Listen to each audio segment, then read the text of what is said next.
hybrid portraits that blended European techniques for realism with traditional Persian stylistic conventions.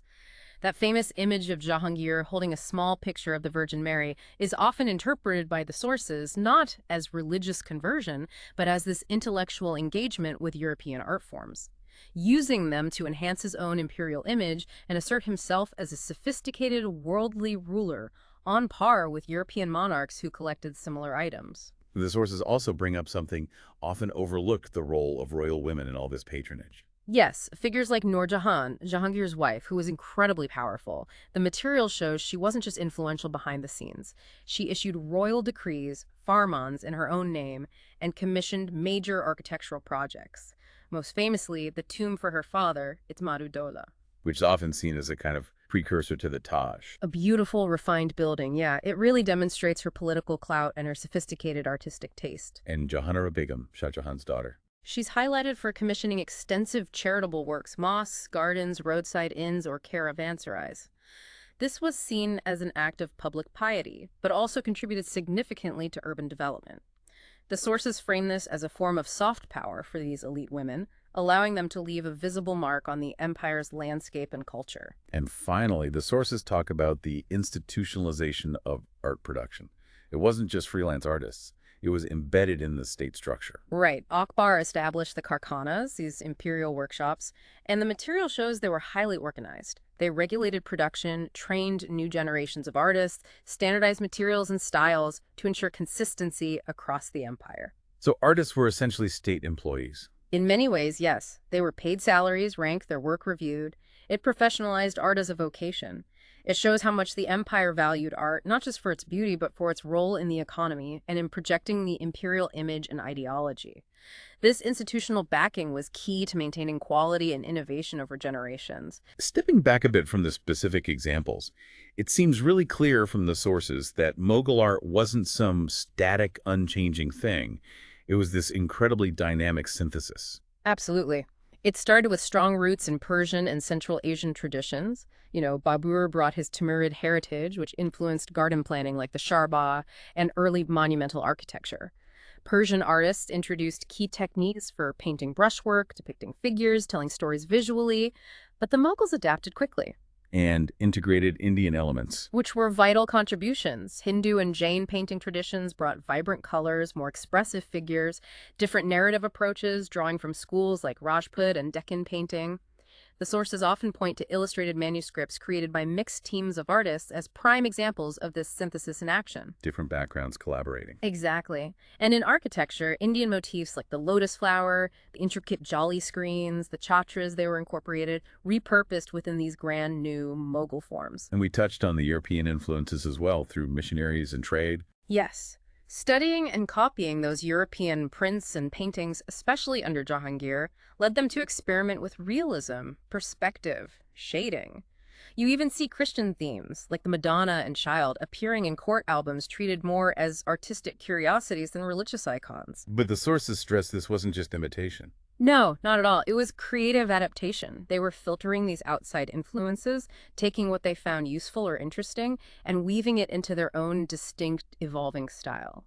That image of Jahangir holding the Virgin Mary print really captures that selective engagement. And what happened to this art as the empire itself started to decline? Did it just disappear? Not at all. It actually spread through cultural diffusion.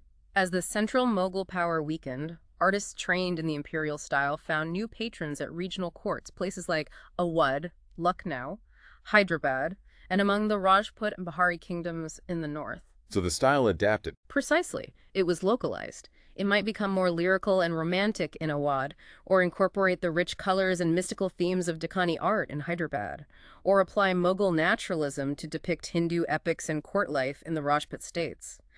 The material shows the art form really outlived the political empire, becoming a foundation for various early modern Indian visual cultures. And then came the colonial period, with British collecting and documenting. Yes, the research notes that institutions like the V&A Museum in London played a role in collecting and preserving Mughal artifacts, which was important for scholarship, though it also meant displacing objects from their original context. Later, during India's nationalist movement, there was a reevaluation. Mughal art was embraced as a key part of India's complex heritage, a symbol of a shared composite past. Which brings us right up to today. The legacy is still very much alive, isn't it? Oh, definitely. You see echoes in modern South Asian architecture, the use of domes, arches, garden designs. Fashion and jewelry designers constantly revive Mughal motifs, embroidery styles. And film. Big time.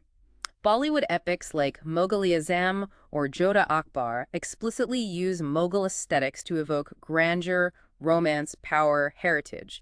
And the sources even point to contemporary artists like Imran Qureshi, who adapt miniature painting techniques for powerful modern social or political commentary. It really shows the enduring relevance and adaptability of this artistic tradition. Okay, so pulling all these threads together from our deep dive into the sources, what are the absolute key takeaways we should leave our listeners with? Well, first, just the core concept, Mughal patronage, this systematic support from the emperors and the court for arts, culture, science, which deliberately created this incredibly rich environment. Second, those undeniable architectural achievements.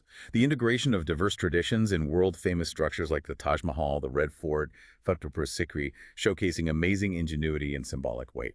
Third, its crucial role in science, fostering advancements in astronomy, mathematics, medicine, with tangible results like the Jantar-Mantar observatories. Fourth, the development of that distinct Mughal-era art and culture, especially miniature painting, calligraphy, but also music and dance, that unique blend of Persian, Islamic, and Indian elements creating something new.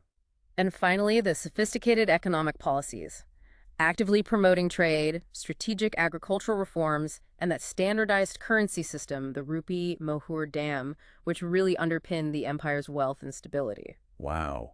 This deep dive has really shown the incredible reach of Mughal patronage. It touched almost every aspect of life, didn't it? From the most monumental buildings down to the tiniest detail in a painting, and even scientific thought. Yeah, the sources make it really clear it was this powerful, dynamic force, used very intentionally for politics, for cultural expression, for scientific progress, and for weaving together all these diverse threads into a kind of cohesive imperial identity. And what really comes through from exploring the source material is that this legacy isn't just stuck in the past. It continues to shape art, identity, even global culture, in ways we might not always realize today. Which leads to a final thought, maybe something for you, the listener, to ponder.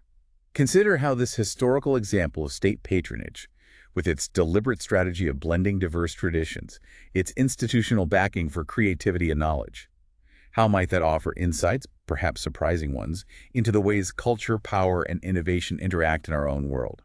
What parts of this vast Mughal legacy resonate most strongly with you?